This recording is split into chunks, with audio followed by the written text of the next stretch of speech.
La Biblia, el libro del pueblo de Dios.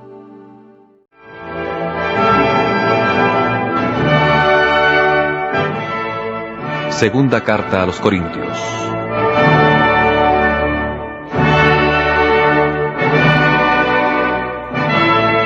Entre todos los escritos de Pablo, la segunda carta a los Corintios es el más apasionado y polémico. Aunque su decidida intervención a través de la primera carta había restablecido momentáneamente el orden interno de la comunidad, poco después se produjeron nuevos incidentes que reavivaron la crisis. Algunos predicadores judaizantes se presentaron en Corinto con el propósito de desautorizar la persona y las enseñanzas de Pablo. A esto se sumaban otros adversarios del apóstol que interpretaban erróneamente el principio de la libertad cristiana. Es probable que Pablo, advertido por algunos de sus fieles, haya ido entonces a Corinto para encarar personalmente a sus adversarios. Pero esa visita, que sin duda fue breve y se realizó en medio de sucesos dolorosos, no produjo el efecto deseado. Esto motivó el envío de una carta escrita en Éfeso con muchas lágrimas y en un tono muy severo, donde Pablo se defendía contra sus acusadores y reivindicaba su condición de apóstol. Más tarde, su discípulo Tito le trajo buenas noticias sobre la situación de la comunidad. Entonces Pablo, que se disponía a ir por tercera vez a Corinto, envió a la comunidad una afectuosa carta de reconciliación.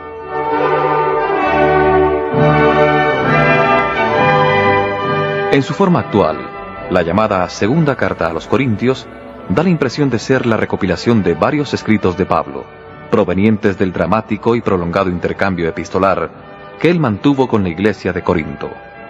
De las tres partes que la integran, la primera reproduce probablemente aquella carta de reconciliación, mientras que la última sería la que el apóstol escribió con gran aflicción y angustia, para hacer recapacitar a la comunidad rebelde y salvaguardar así la unidad de la iglesia.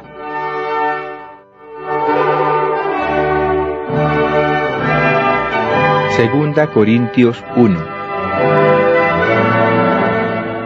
Saludo inicial.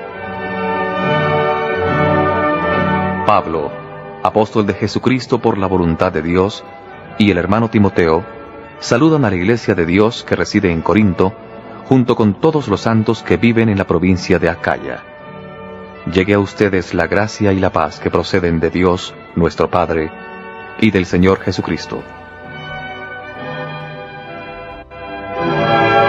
Acción de gracias.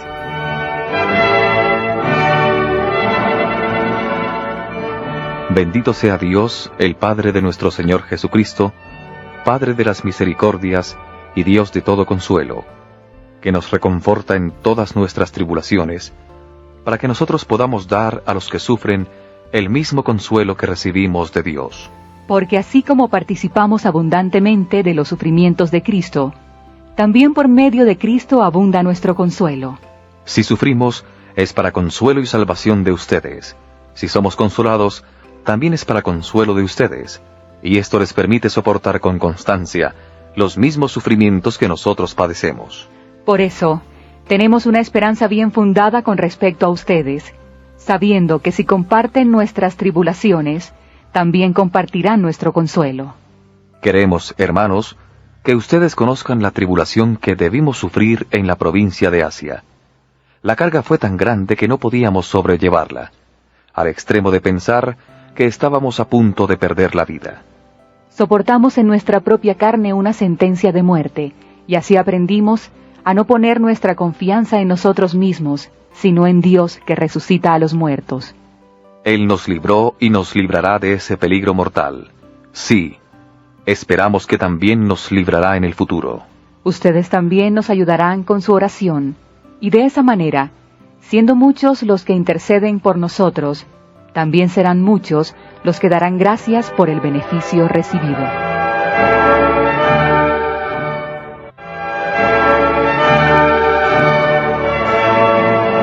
Defensa del ministerio de Pablo y reconciliación con los corintios. La sinceridad de Pablo. Este es para nosotros un motivo de orgullo. El testimonio que nos da nuestra conciencia de que siempre, y particularmente en relación con ustedes, nos hemos comportado con la santidad y la sinceridad que proceden de Dios, movidos no por una sabiduría puramente humana, sino por la gracia de Dios. En efecto, nuestras cartas no son ambiguas. No hay en ellas más de lo que ustedes pueden leer y entender. Y espero que comprenderán plenamente, como ya lo han comprendido en parte, que en el día de nuestro Señor Jesús podrán sentirse orgullosos de nosotros, como nosotros de ustedes. Convencido de esto, me propuse visitarlos primero a ustedes para darles una nueva alegría y de allí pasar a Macedonia. Después, a mi regreso de Macedonia, ustedes me ayudarían a proseguir mi viaje a Judea. Al proponerme esto, obré precipitadamente, o bien mis proyectos estaban fundados en motivos puramente humanos, de manera que yo digo al mismo tiempo sí y no. Les aseguro, por la fidelidad de Dios, que nuestro lenguaje con ustedes no es hoy sí y mañana no. Porque el Hijo de Dios, Jesucristo, el que nosotros hemos anunciado entre ustedes, tanto Silvano y Timoteo como yo mismo, no fue sí y no, sino solamente sí. En efecto, todas las promesas de Dios encuentran su sí en Jesús, de manera que por él decimos amén a Dios, para gloria suya.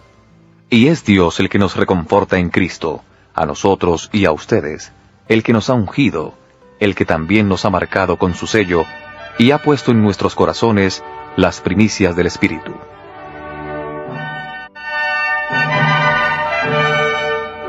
Razones de Pablo para no volver a Corinto. Pongo a Dios por testigo y lo juro por mi propia vida, que si no volví a Corinto fue por consideración hacia ustedes. Porque no pretendemos imponer nuestro dominio sobre la fe de ustedes, ya que ustedes permanecen firmes en la fe. Lo que queremos es aumentarles el gozo.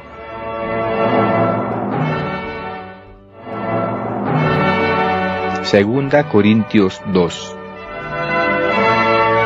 Estoy decidido a no hacerles otra visita que sea para ustedes motivo de tristeza. Porque si yo los entristezco, ¿quién me podrá alegrar sino el mismo a quien yo entristecí?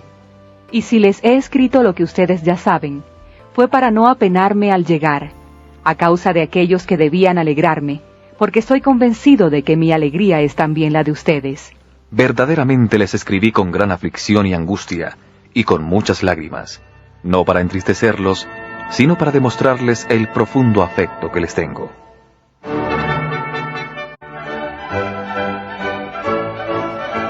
El perdón al ofensor.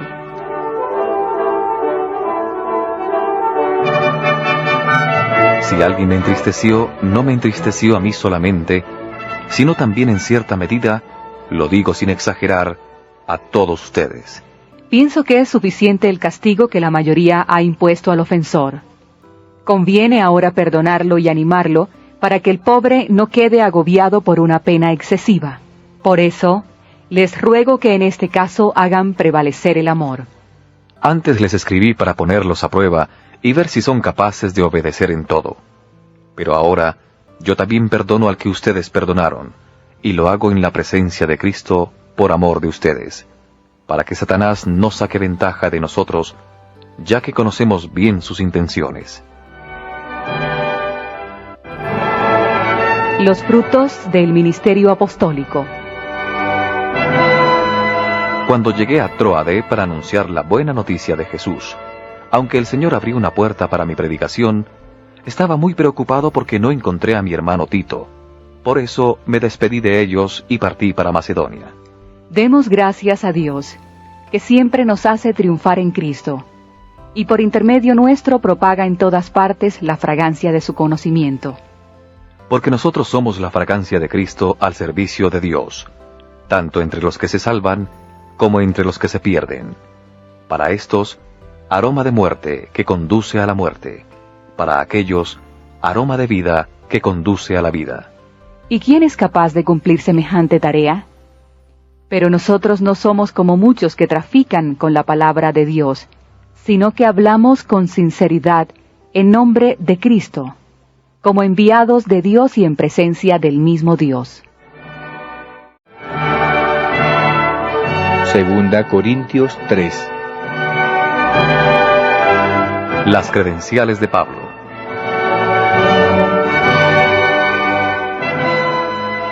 ¿Comenzamos nuevamente a recomendarnos a nosotros mismos? ¿Acaso tenemos que presentarles o recibir de ustedes cartas de recomendación como hacen algunos? Ustedes mismos son nuestra carta, una carta escrita en nuestros corazones, conocida y leída por todos los hombres. Evidentemente ustedes son una carta que Cristo escribió por intermedio nuestro, no con tinta, sino con el Espíritu del Dios viviente, no en tablas de piedra, sino de carne, es decir, en los corazones.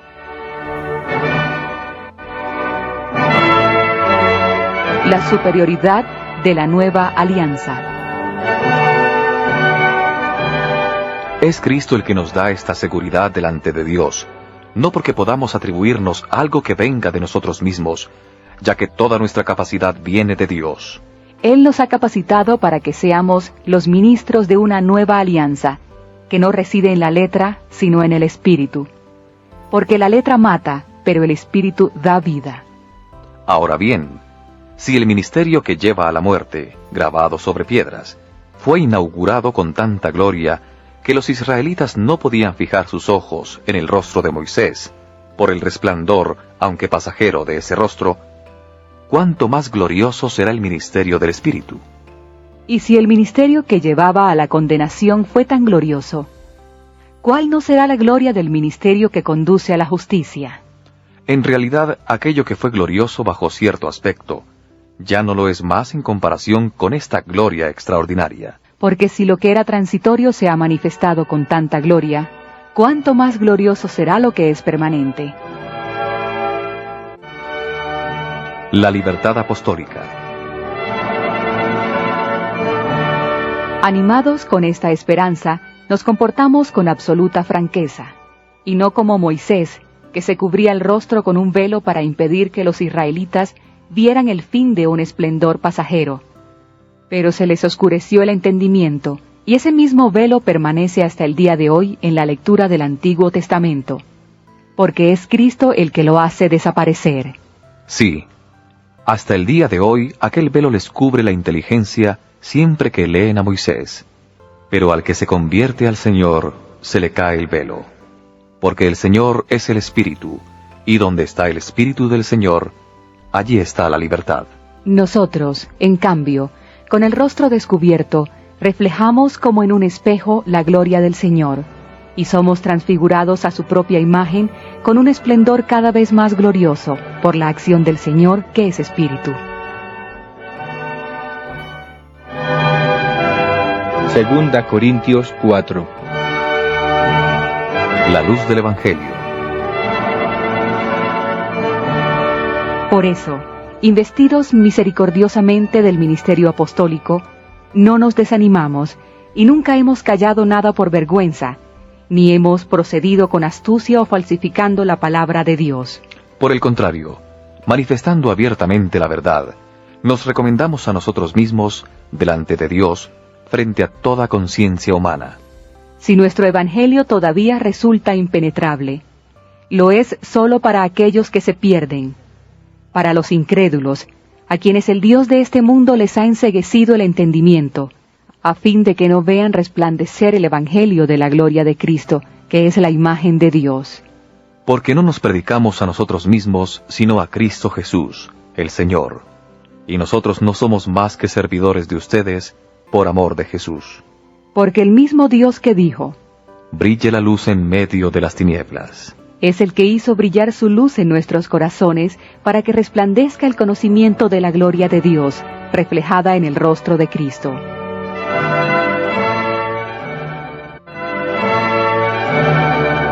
Tribulaciones y esperanzas del ministerio apostólico.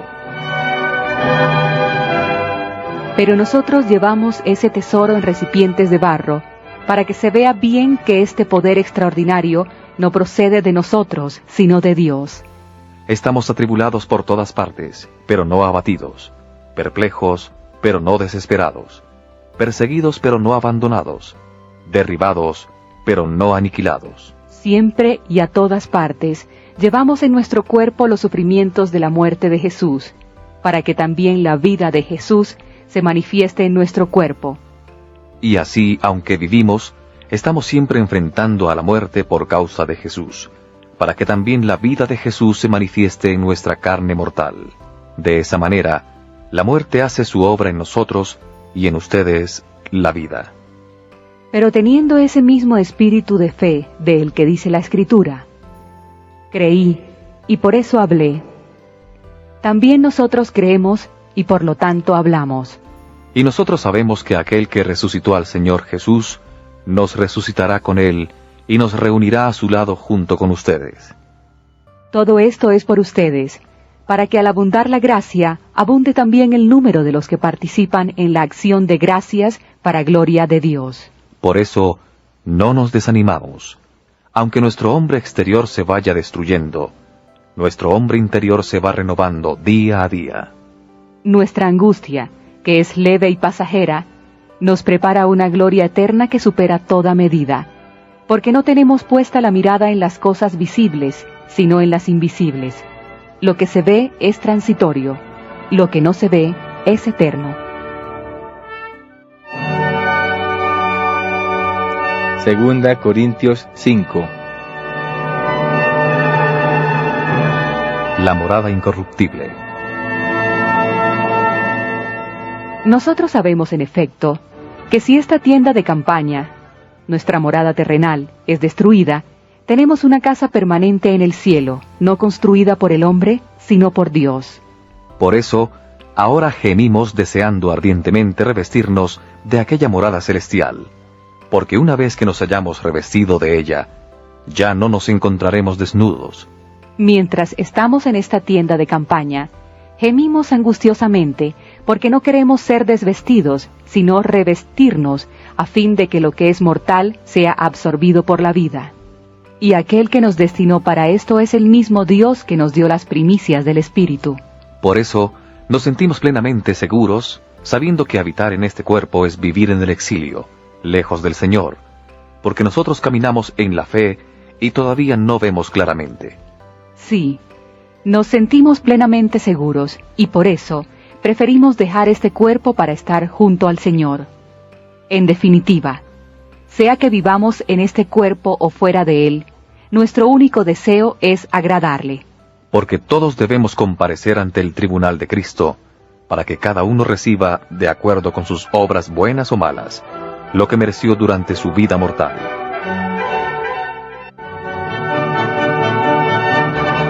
La actitud apostólica de Pablo. Por lo tanto, compenetrados del temor del Señor, tratamos de persuadir a los hombres. Dios ya nos conoce plenamente, y espero que también ustedes nos conozcan de la misma manera. No pretendemos volver a recomendarnos delante de ustedes, solamente queremos darles un motivo para que se sientan orgullosos de nosotros y puedan responder a los que se glorían de lo exterior, y no de lo que hay en el corazón. En efecto, si hemos procedido como insensatos, lo hicimos por Dios, y si somos razonables, es por ustedes, porque el amor de Cristo nos apremia, al considerar que si uno solo murió por todos, entonces todos han muerto. Y Él murió por todos, a fin de que los que viven no vivan más para sí mismos, sino para aquel que murió y resucitó por ellos.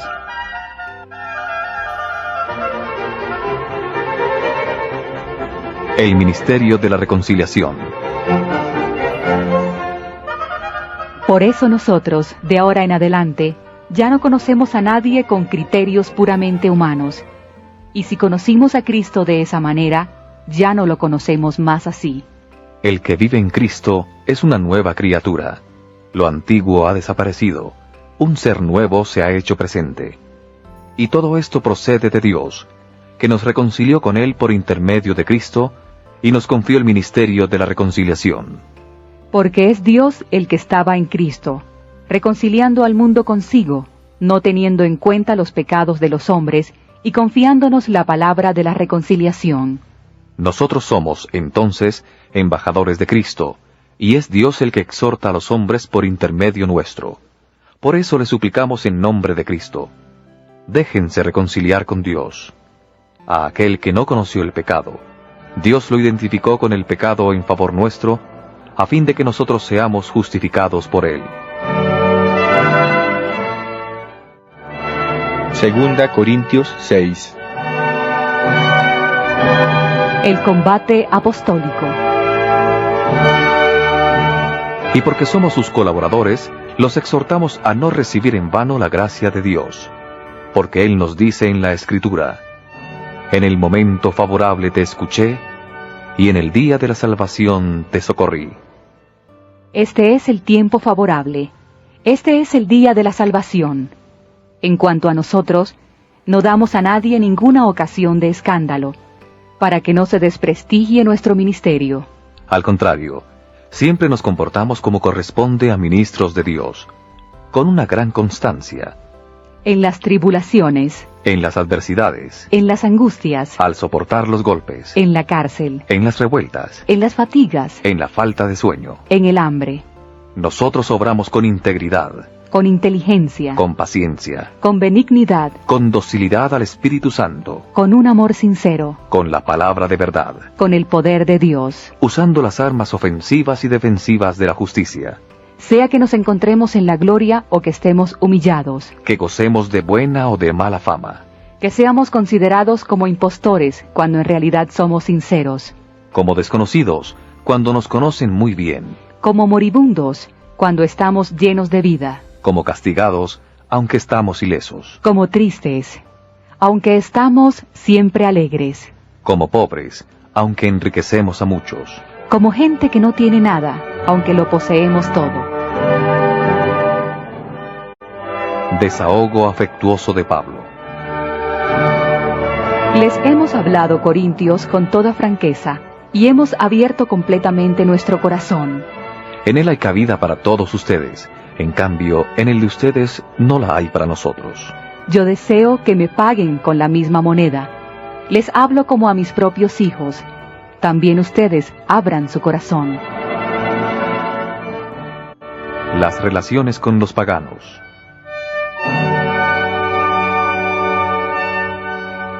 No tengan relaciones indebidas con los que no creen. Porque, ¿qué tienen en común la justicia con la iniquidad o la luz con las tinieblas? ¿Qué entendimiento puede haber entre Cristo y Belial? ¿O qué unión entre el creyente y el que no cree? ¿Qué acuerdo entre el templo de Dios y los ídolos?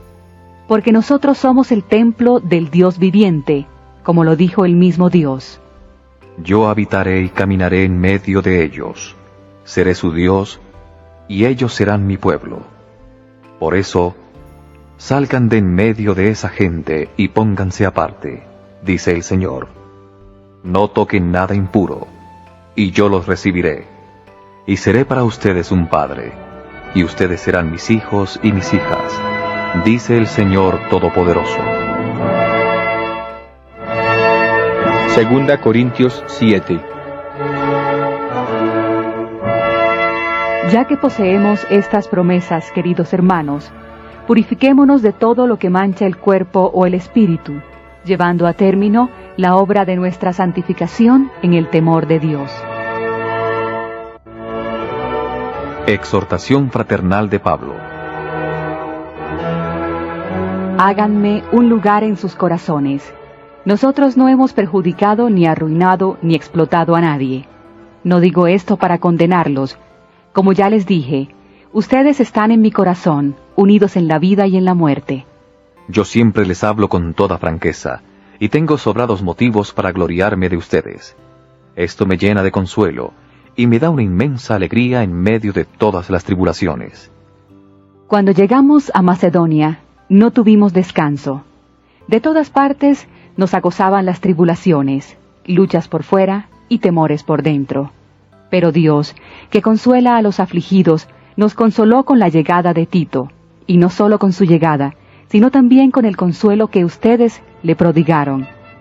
Él nos habló del profundo afecto, del dolor y de la preocupación que ustedes sienten por mí, con lo cual me alegré más todavía.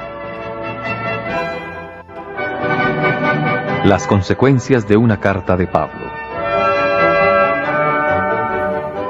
Porque si bien es verdad que los entristecí con mi carta, no me lamento de haberlo hecho. Si antes lo lamenté, al saber que aquella carta, aunque solo fuera momentáneamente, los entristeció, ahora me regocijo, no porque ustedes se hayan puesto tristes, sino porque esa tristeza fue motivo de arrepentimiento. Ustedes, en efecto, han experimentado la tristeza que proviene de Dios, de manera que nosotros no les hemos hecho ningún daño. Esa tristeza produce un arrepentimiento que lleva a la salvación y no se debe lamentar. En cambio, la tristeza del mundo produce la muerte. Fíjense bien lo que ha producido en ustedes la tristeza que proviene de Dios. ¡Cuánta solicitud! ¿Qué digo? ¿Cuántas excusas? ¡Qué indignación! ¡Qué temor! ¡Cuántos deseos ardientes! ¡Qué preocupación! ¡Qué castigo ejemplar! De todas las maneras posibles, ustedes han demostrado que son inocentes en este asunto. En realidad yo no les escribí a causa del ofensor, ni siquiera a causa del ofendido, sino para que se ponga de manifiesto, delante de Dios, la solicitud que ustedes tienen por nosotros. Esto nos ha servido de consuelo, y a este consuelo personal se agregó una alegría mucho mayor todavía, la de ver el gozo de Tito, después que fue tranquilizado por ustedes. Y si delante de él me glorié un poco de ustedes, no me avergüenzo de ello.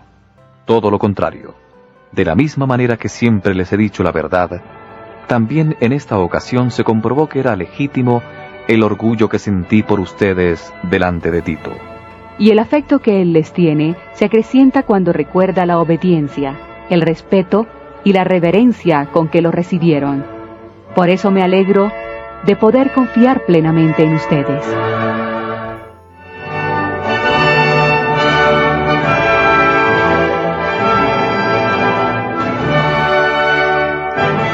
La colecta para la comunidad de Jerusalén.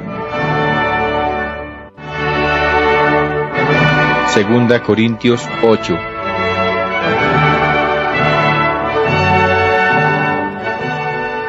Un ejemplo de generosidad.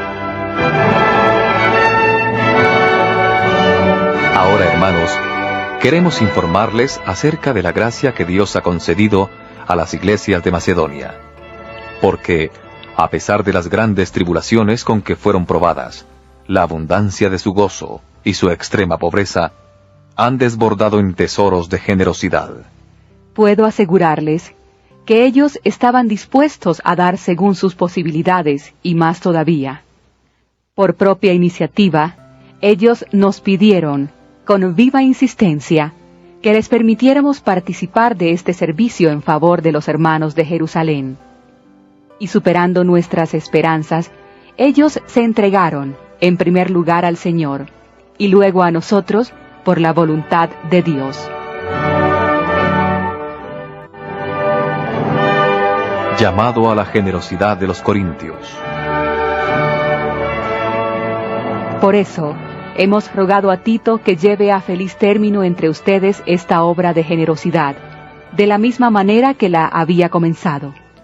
Y ya que ustedes se distinguen en todo, en fe, en elocuencia, en ciencia, en toda clase de solicitud por los demás, y en el amor que nosotros les hemos comunicado, espero que también se distingan en generosidad. Esta no es una orden, solamente quiero que manifiesten la sinceridad de su amor mediante la solicitud por los demás. Ya conocen la generosidad de nuestro Señor Jesucristo, que siendo rico se hizo pobre por nosotros, a fin de enriquecernos con su pobreza. Por eso, quiero darles un consejo que les será provechoso, ya que ustedes el año pasado fueron los primeros no solo en emprender esta obra, sino también en decidir su realización. Llévenla ahora a término, para que los hechos respondan, según las posibilidades de cada uno, a la decisión de la voluntad.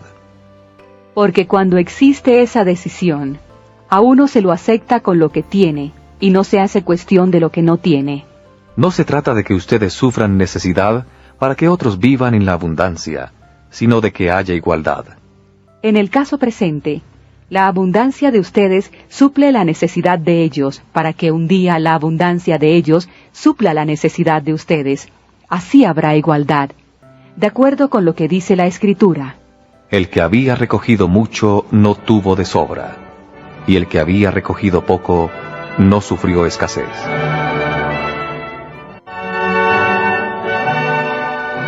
Los colaboradores de Pablo en la colecta. Doy gracias a Dios, porque ha puesto en el corazón de Tito la misma solicitud que yo tengo por ustedes. Él no solamente respondió a mi llamado, sino que con más solicitud que nunca y por propia iniciativa, ha decidido ir a verlos. Con él, les enviamos al hermano que ha merecido el elogio de todas las iglesias por el servicio que ha prestado al Evangelio. Además, él ha sido designado por las iglesias como nuestro compañero de viaje en esta obra de generosidad, a la cual nos consagramos para gloria del Señor y como prueba de nuestra buena voluntad. Nuestra intención es evitar toda crítica con respecto a la abundante colecta que tenemos a nuestro cuidado, procurando hacer lo que está bien, no solamente delante de Dios, sino también delante de los hombres. Con ellos, les enviamos a otro de nuestros hermanos, cuyo celo hemos comprobado muchas veces y de varias maneras, y que ahora se muestra más solícito todavía por la confianza que les tiene.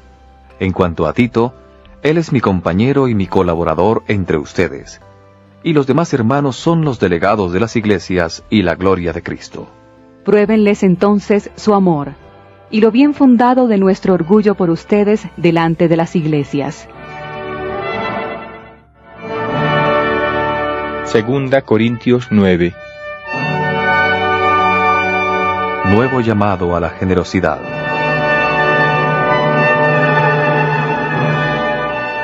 Está de más que les escriba acerca de este servicio en favor de los hermanos de Jerusalén, porque conozco la buena disposición de ustedes. Ya les he dicho con orgullo a los hermanos de Macedonia. La Acaya está preparada desde el año pasado, y el entusiasmo de ustedes ha servido de entusiasmo para muchos. A pesar de todo, envié a los hermanos para que nuestro orgullo respecto de ustedes no se vea defraudado en esta ocasión, y además, para que estén preparados, como ya les advertí. No sea que si alguno de los hermanos de Macedonia va a visitarlos conmigo y los encuentra desprevenidos, nuestra gran confianza se convierta en vergüenza para nosotros, por no decir para ustedes. Por esta razón creí necesario rogar a los hermanos que se me adelantaran, para ir organizando con tiempo esa obra buena que ustedes habían prometido, de manera que aparezca como una muestra de generosidad y no de mezquindad. Los beneficios de la colecta. Sepan que el que siembra mezquinamente tendrá una cosecha muy pobre.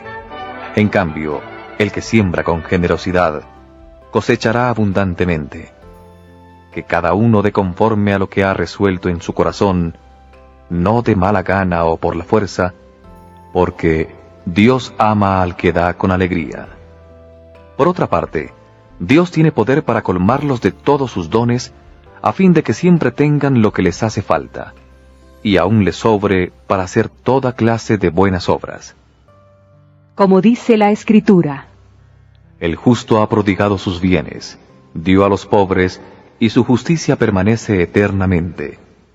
El que da al agricultor la semilla y el pan que lo alimenta, también les dará a ustedes la semilla en abundancia, y hará crecer los frutos de su justicia. Así serán colmados de riquezas y podrán dar con toda generosidad. Y esa generosidad, por intermedio nuestro, se transformará en acciones de gracias a Dios. Porque este servicio sagrado no solo satisface las necesidades de los santos, sino que también es una fuente abundante de acciones de gracias a Dios. En efecto, al comprobar el verdadero carácter de la ayuda que ustedes les prestan, ellos glorificarán a Dios por la obediencia con que ustedes confiesan la buena noticia de Cristo, y por la generosidad con que están unidos a ellos y a todos. Y la oración que ellos harán por ustedes pondrá de manifiesto el cariño que les profesan, a causa de la gracia sobreabundante que Dios derramó sobre ustedes. Demos gracias a Dios por su don inefable.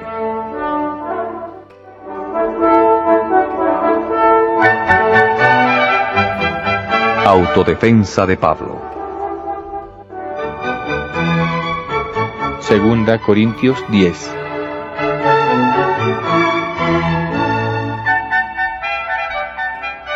La respuesta de Pablo a la acusación de debilidad.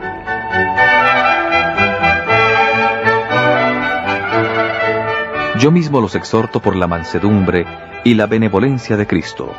Yo, Pablo, que soy tan apocado cuando estoy delante de ustedes, y tan audaz cuando estoy lejos. Les ruego que cuando esté entre ustedes, no me vea obligado a ejercer esa severidad que pienso emplear resueltamente contra aquellos que suponen que nuestra conducta se inspira en motivos carnales. Porque, aunque vivimos en la carne, no combatimos con medios carnales. No, las armas de nuestro combate no son carnales, pero por la fuerza de Dios son suficientemente poderosas para derribar fortalezas. Por eso destruimos los sofismas y toda clase de altanería que se levanta contra el conocimiento de Dios, y sometemos toda inteligencia humana para que obedezca a Cristo. Y estamos dispuestos a castigar cualquier desobediencia, una vez que ustedes lleguen a obedecer perfectamente. Acepten las cosas como son. El que hace alarde de ser de Cristo, reconozca que también lo somos nosotros. Y aunque yo me gloriara más de la cuenta en la autoridad que me dio el Señor, no me avergüenzo, porque es para edificación y no para destrucción de ustedes.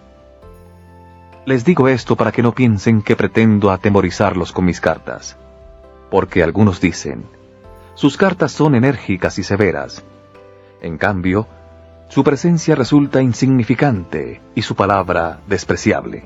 A los que dicen eso, les respondo, lo que somos en nuestras cartas, cuando estamos ausentes, también lo seremos con nuestros actos, cuando estemos presentes.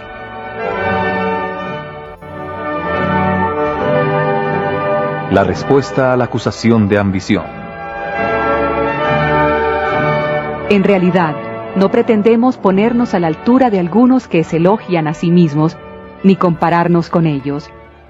El hecho de que se midan con su propia medida y se comparen consigo mismos demuestra que proceden neciamente. Nosotros, por nuestra parte, no nos gloriamos más allá de lo debido, sino que usamos la medida que Dios mismo nos ha fijado al hacernos llegar hasta ustedes. En efecto, no nos excedemos en nuestro derecho. Nos excederíamos si no hubiéramos ido, pero nosotros fuimos para anunciarles la buena noticia de Cristo. Nosotros no nos gloriamos más allá de lo que corresponde, aprovechándonos de los trabajos ajenos. Al contrario, abrigamos la esperanza de que al crecer la fe de ustedes, se amplíe nuestro campo de acción, siempre de acuerdo con nuestra norma de conducta. Así podremos llevar la buena noticia a regiones más alejadas todavía, sin entrar en campo ajeno ni gloriarnos en el trabajo de otros. El que se gloría, que se gloríe en el Señor, porque el que vale no es el que se recomienda a sí mismo, sino aquel a quien Dios recomienda. Segunda Corintios 11. El celo de Pablo.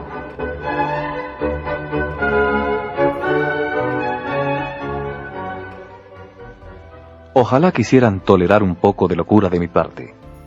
De hecho, ya me toleran. Yo estoy celoso de ustedes con el celo de Dios, porque los he unido al único esposo, Cristo, para presentarlos a Él como una virgen pura. Pero temo que así como la serpiente con su astucia sedujo a Eva, también ustedes se dejen corromper interiormente, apartándose de la sinceridad debida a Cristo. Si alguien viniera a predicarles otro Jesucristo, diferente del que nosotros hemos predicado, o si recibieran un espíritu distinto del que han recibido, u otro evangelio diverso del que han aceptado, ciertamente lo tolerarían. Yo pienso, sin embargo, que no soy inferior a esos que se consideran apóstoles por excelencia. Porque, aunque no soy más que un profano en cuanto a la elocuencia, no lo soy en cuanto al conocimiento, y esto lo he demostrado en todo y delante de todos.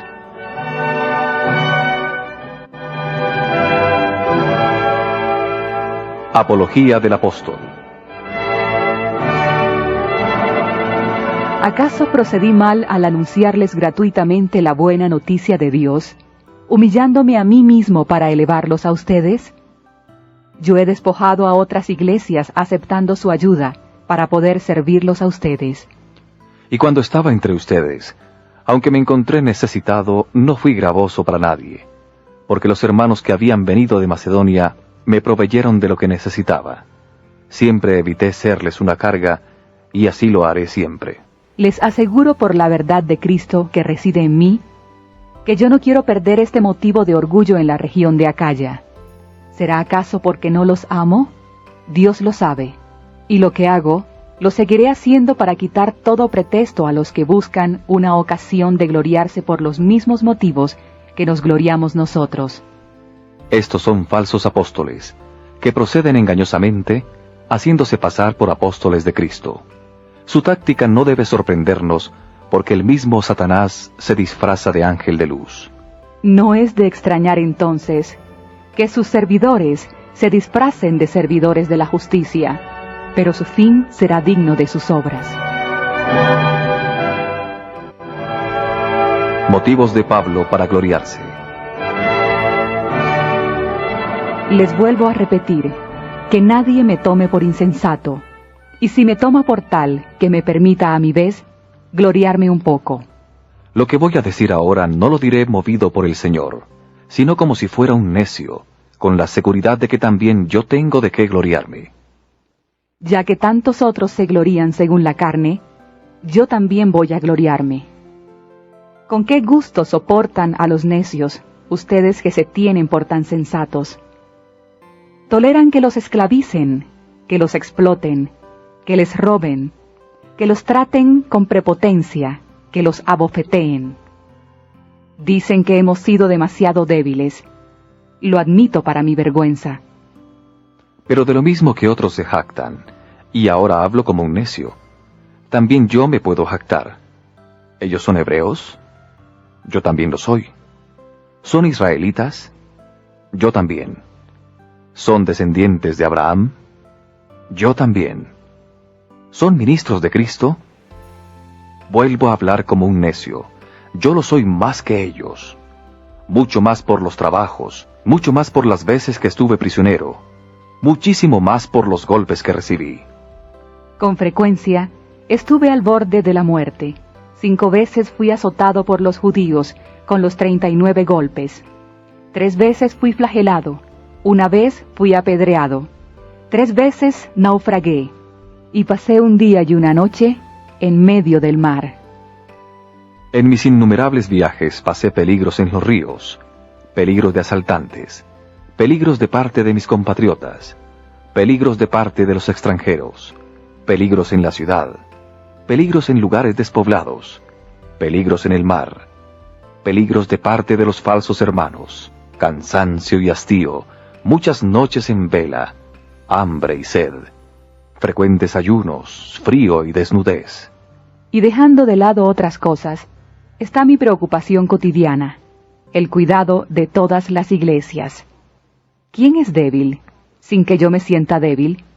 ¿Quién está a punto de caer sin que yo me sienta como sobre ascuas? Si hay que gloriarse de algo, yo me gloriaré de mi debilidad. Dios, el Padre del Señor Jesús, bendito sea eternamente, sabe que no miento. En Damasco, el etnarca del rey Aretas hizo custodiar la ciudad para apoderarse de mí, y tuvieron que bajarme por una ventana de la muralla, metido en una canasta. Así escapé de sus manos.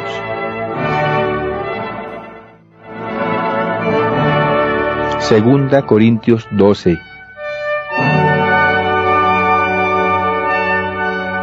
Las revelaciones recibidas por el apóstol.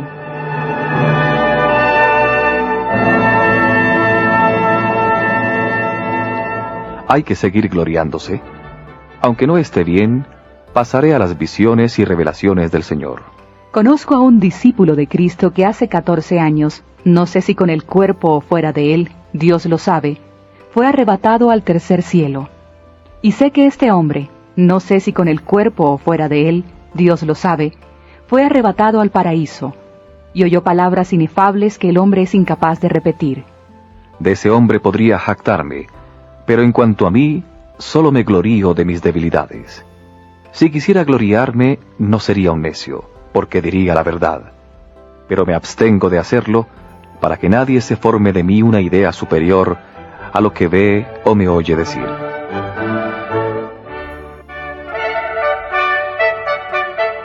La debilidad de Pablo.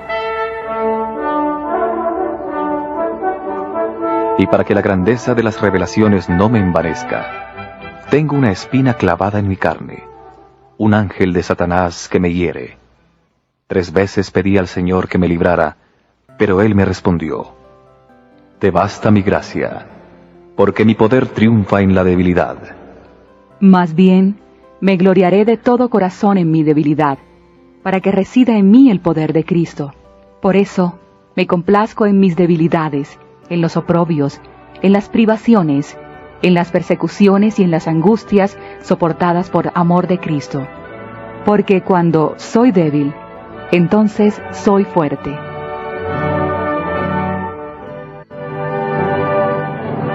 Justificación de la apología del apóstol. Si me he convertido en necio, es porque ustedes me han obligado. Les correspondía a ustedes valorarme debidamente, ya que en nada soy inferior a esos apóstoles por excelencia, aunque en realidad no soy nada. Ustedes han comprobado en mí los rasgos que distinguen al verdadero apóstol: paciencia a toda prueba, signos, prodigios y milagros. ¿Qué tienen de menos que las otras iglesias, sino que no he sido una carga para ustedes? Perdónenme si los ofendo.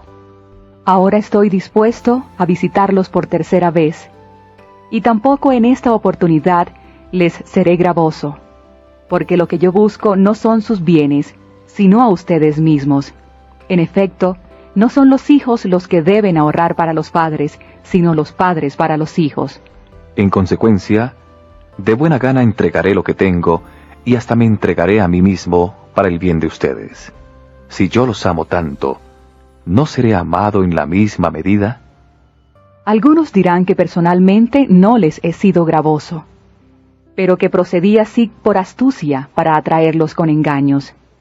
¿Acaso obtuve de ustedes algún provecho por intermedio de mis enviados? Le rogué a Tito que fuera, y envié con él al hermano que ustedes conocen. ¿Acaso Tito los ha explotado? ¿No hemos actuado con las mismas intenciones y de la misma manera? Las inquietudes de Pablo. Les parecerá que hace mucho que estamos tratando de justificarnos delante de ustedes. En realidad, hablamos en nombre de Cristo y en la presencia de Dios, y todo lo hacemos, hermanos, para edificación de ustedes. Porque temo que a mi llegada no los encuentre como deseo, y que ustedes a su vez no me encuentren como quisieran. Quizá haya contiendas, envidias, animosidades, rivalidades, detracciones, murmuraciones, engreimientos, desórdenes. Y temo también que en mi próxima visita Dios me humille a causa de ustedes, y tenga que lamentarme por muchos de aquellos que antes pecaron y no se arrepintieron de la impureza, de la fornicación y de los excesos que cometieron.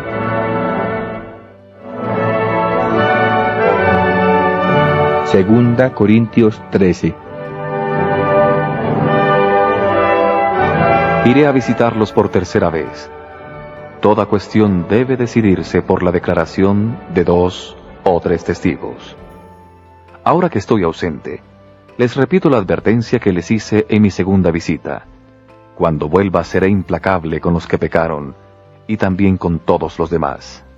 Esta será la prueba que ustedes buscan de que es Cristo el que habla por medio de mí. Él no se muestra débil con ustedes, sino que ejerce su poder en ustedes. Es cierto que Él fue crucificado en razón de su debilidad, pero vive por el poder de Dios. Así también, nosotros participamos de su debilidad, pero viviremos con Él por la fuerza de Dios para actuar entre ustedes.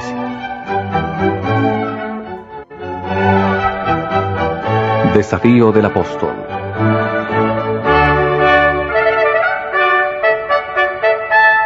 Examínense para comprobar si están en la verdadera fe. Pónganse a prueba seriamente. ¿No reconocen que Jesucristo está en ustedes? A menos que la prueba se vuelva contra ustedes mismos. Entonces tendrán que reconocer, así lo espero, que ella no se vuelve contra nosotros.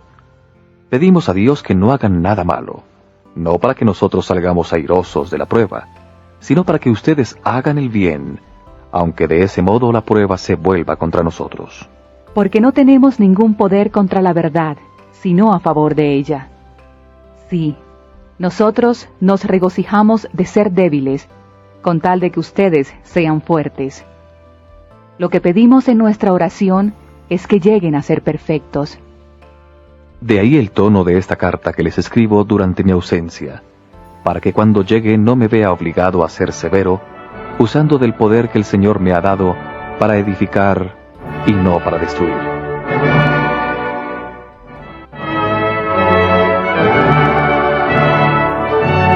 Recomendaciones y despedida. Por último, hermanos, alégrense, trabajen para alcanzar la perfección, anímense unos a otros, vivan en armonía y en paz, y entonces el Dios del amor y de la paz permanecerá con ustedes. Salúdense mutuamente con el beso santo. Todos los hermanos les envían saludos. La gracia del Señor Jesucristo, el amor de Dios y la comunión del Espíritu Santo permanezcan con todos ustedes.